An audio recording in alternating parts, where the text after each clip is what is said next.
మీ అందరికీ విజ్ఞప్తి చేస్తున్నా. మానవ జాతి పవరేందో, మానవ జాతి ఐక్యత ఏందో మనం ఎవరిని కూడా గుర్తుకుంటలేదు, మనం ఎవరిని కూడా కావాలని అంటలేదు. ఈ భారతదేశంలో దండోరా ఉద్యమానికి ఒక ప్రత్యేకత ఉన్నది. దండోరా ఉద్యమం ఒక న్యాయమైన ఉద్యమం, దండోరా ఉద్యమం ఒక సామాజికపరమైనటువంటి న్యాయాన్ని కొట్లాడే ఉద్యమం. కాబట్టి సమాజంలో మా వాటా ఎంతనో, సమాజంలో ఈ భారతదేశంలోనే ఈ రాష్ట్రంలో మా వాటా ఎంతనో మాకు మేము ఎంతమంది ఉన్నామో అంతే అడుగుతున్నాం. కానీ ఇన్ని రోజులు మనకు అలా జరగలేదు. మన వాటాను మొత్తం మన సోదరులు నిలేశారు. మళ్ళా అక్కడ తన మాల సమాజంలో ఉన్నటువంటి పంబాల మిగతా వెనుకబడ్డ కులాలకు కూడా అందలేదు.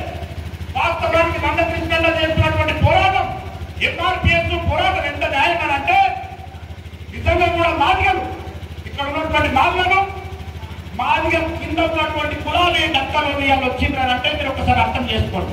వాళ్ళకు చాలా అన్యాయం జరిగింది, హిందువులకు అన్యాయం జరిగింది, మాస్టర్లకు అన్యాయం జరిగింది, మన తాను ఉన్నటువంటి అనేక కులాలకు కూడా అన్యాయం జరిగింది. కాబట్టి సంచార జీవులుగా ఓటర్ లిస్టుల పేరు లేకుండా, ఇండ్లు లేకుండా భారత సమాజంలో బతుకుతున్నటువంటి వ్యక్తులు వాళ్ళు, అవమానాలకు గురైతున్నటువంటి వ్యక్తులు వాళ్ళు.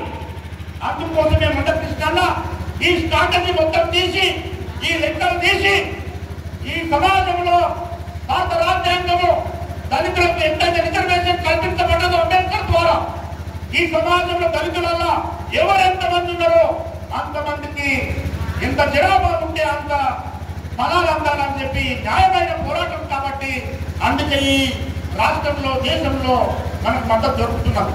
తప్పకుండా విజయం సాధిస్తాం. ఎవరు ఎన్ని అడ్డంకులు ఎదురొచ్చినా, ఎవరు ఎన్ని చేసినా మనం విజయం సాధిస్తాం.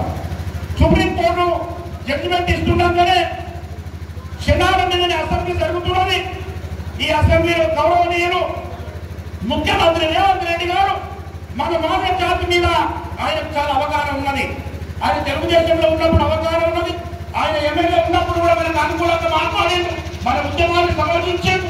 సుప్రీంకోర్టు జడ్జిమెంట్ వస్తుండగానే నిండు సభలో అసెంబ్లీలో ఇది న్యాయమైనటువంటి జడ్జిమెంట్, ఎంఆర్పీఎస్ చేస్తున్నది న్యాయమైనటువంటి పోరాటం, తప్పకుండా నేను ఆర్డినెన్స్ ద్వారా జీవో ద్వారా వీళ్ళకి కేటగిరైజేషన్ చేస్తాను నిండు సభలో